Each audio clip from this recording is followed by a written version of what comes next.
Hastings Ismay, the first Secretary General of the North Atlantic Treaty Organization, or NATO, once quipped that the goal of the alliance was to keep the Soviets out, the Americans in, and the Germans down. Today, the Soviets are out, the US seems here to stay, and the Germans seem weaker by the day. Has NATO achieved its goals? If so, why does it still exist? And why did Fidel Castro call it the most perfidious instrument of repression known to mankind? To answer these questions, we look back at the organization's history in Europe and beyond, and consider why a defensive alliance might end up causing World War III.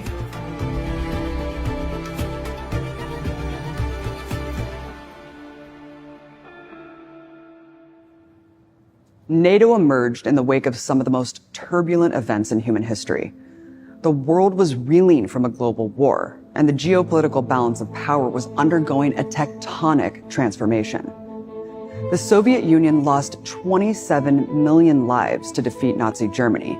China lost over 20 million in a much longer war against the Japanese Empire. The British had been blitzed, their colonies starved, partitioned, and abandoned.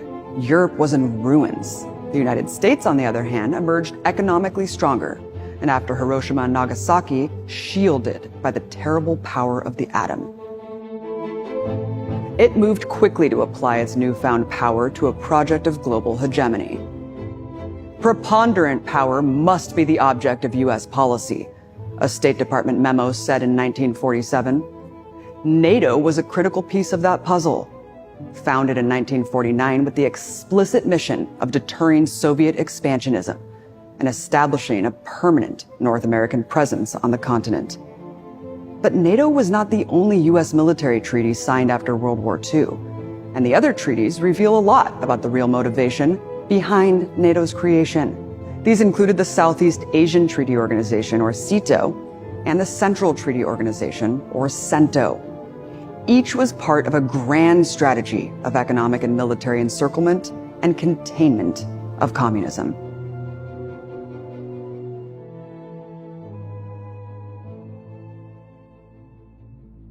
NATO insists that it's a force for democracy, but from its inception, it has armed, protected, and elevated some of the most reactionary forces in European society. In fact, the ashes of World War II had not yet settled in Europe, and the US was already busy rehabilitating fascists all around the continent. Antonio Salazar's brutal Estado Novo regime in Portugal was a founding member of NATO and remained a core member until it was toppled in 1974. Adolf Heusinger, a senior Nazi officer and close ally of Hitler wanted by the Soviet Union for war crimes, would become chairman of its military committee. Not many people remember the violence that swept across Europe in these years. Through initiatives like Operation Gladio, the United States funded what it called stay-behind operations across the continent, cultivating a clandestine paramilitary network ready to strike at and disable the rising popular movements sweeping Europe. From 1948 onwards, the CIA funneled tens of millions of dollars to extremist right-wing groups in Italy alone. These groups were responsible for scores of deadly terrorist attacks that massacred hundreds, many of which were blamed on the left. These, according to a 2000 parliamentary commission in Italy, were part of a strategy of tension that terrorized people into abandoning their loyalties to the rising communist and socialist movements, intended in particular to stop the Italian Communist Party, and to a certain degree also the Italian Socialist Party, from reaching executive power in the country. US activities extended far beyond Italy. The Corsican gang that led the French Connection, a notorious drug smuggling scheme that delivered most of the US's heroin, also received CIA support to prevent the rise of communist forces in France, as did Turkey's brutal Grey Wolves, and Portugal's Central Order and Tradition, and Greece's military junta. The list goes on. NATO's mandate derived explicitly from the threat posed by the Soviet Union and the rising popularity of communism outside of the USSR, fell within its purview. As an instrument of US hegemony, NATO could not withstand the rise of an anti-imperialist politics within its domain. And the case of Italy reveals the indivisibility of NATO's process and the broader aims of US empire.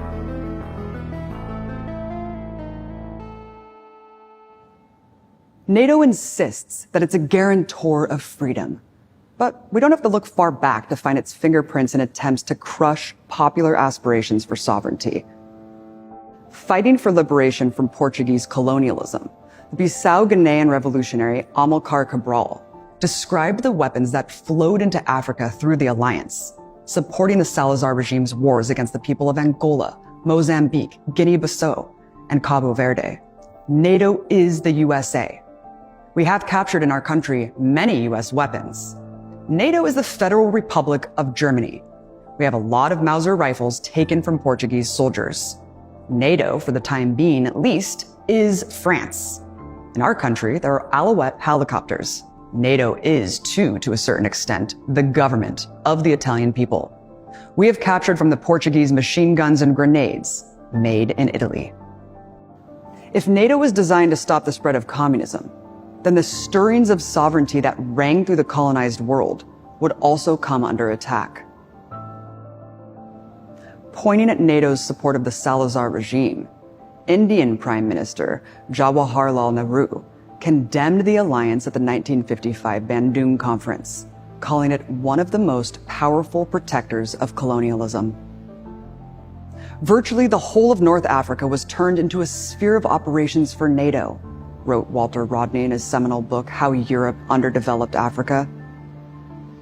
Time and time again, the evidence points to the cynical use of Africa to buttress capitalism economically and militarily, and therefore, in effect, forcing Africa to contribute to its own exploitation.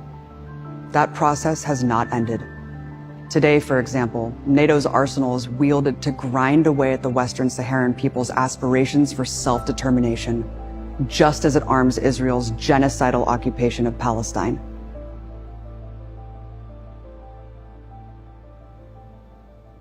NATO insists that its goal is to safeguard its members, but it is clear that NATO operates in the interests of its most powerful member, the United States. When the US won the Cold War and the Warsaw Pact disbanded, it seemed that NATO's mission, too, would come to an end. In November 1990, the Conference on Security and Cooperation in Europe adopted the Charter of Paris for a new Europe. This historic document, now largely forgotten, asserted that the era of confrontation and division of Europe has ended. It promised that future relations would be founded on respect and cooperation.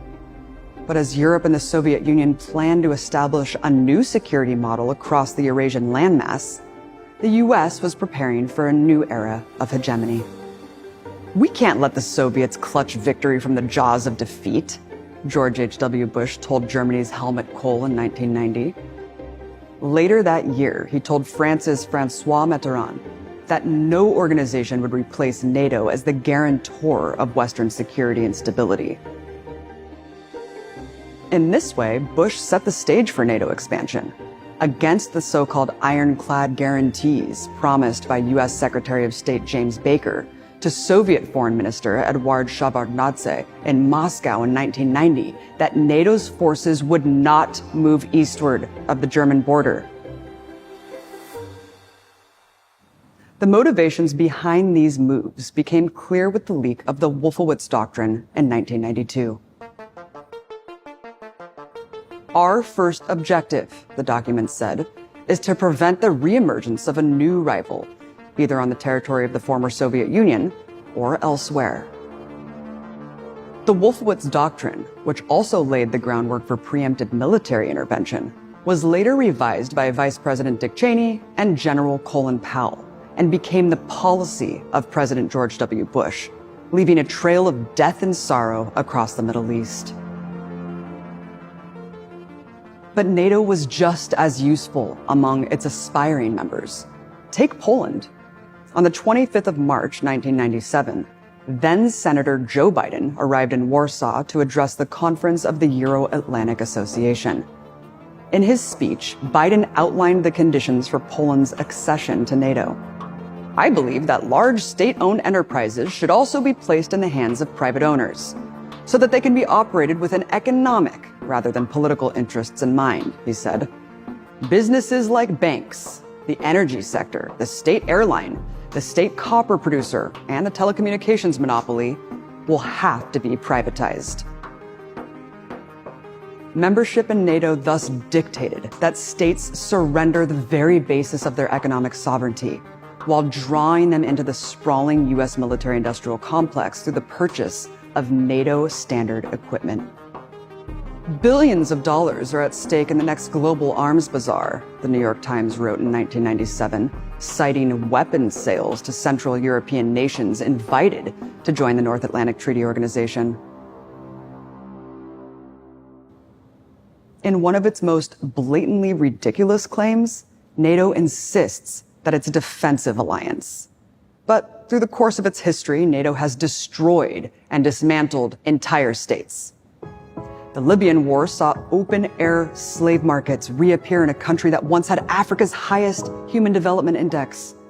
In turn, Libya's destruction fueled militancy and conflict beyond Libya in Mali, Algeria, Niger, and elsewhere in the Sahel region. According to research carried out by the Costs of War Project at Brown University's Watson Institute, the post-9/11 wars that have been imposed on the peoples of Afghanistan, Iraq, Pakistan, Syria, Yemen, Libya, and Somalia have claimed 4.5 million lives and forced tens of millions into poverty and involuntary migration. Many of those who then pursue the perilous path to peace are held up at NATO's borders, drowned in the Mediterranean, the world's largest graveyard, or disappeared into concentration camps funded by NATO member states across northern Africa. From the major U.S. post-war military treaties, only NATO remains. CETO and CENTO are no more. One was disbanded when the U.S. was defeated by the revolutionary forces in Vietnam, and the other after the Iranian Revolution. Yet NATO persists, not least because it's proven its repeated willingness to use overwhelming military violence against its adversaries. Now, having expanded as far east as it can go in Europe, NATO has set its sights on the world. NATO's recent strategic concept referred to Africa and the Middle East as its southern neighborhood. And at its 2023 summit in Vilnius, NATO issued a communiqué that doubled down on the organization's strategic posture outlined previously. China's stated ambitions challenge NATO's interests, security, and values, necessitating a NATO pivot from the Atlantic to the Pacific. You see, NATO is an anachronism. It emerged as an instrument of division and conquest, just as humanity was preparing to put violent domination behind it and welcome a new era of human cooperation. Principles outlined in the UN Charter, a document adopted with unprecedented consensus. Now, as NATO's expanding ambitions raise tensions to a boiling point on several fronts, it has become imperative to challenge its violent mission and dismantle the war machine. This is how we prevent World War III.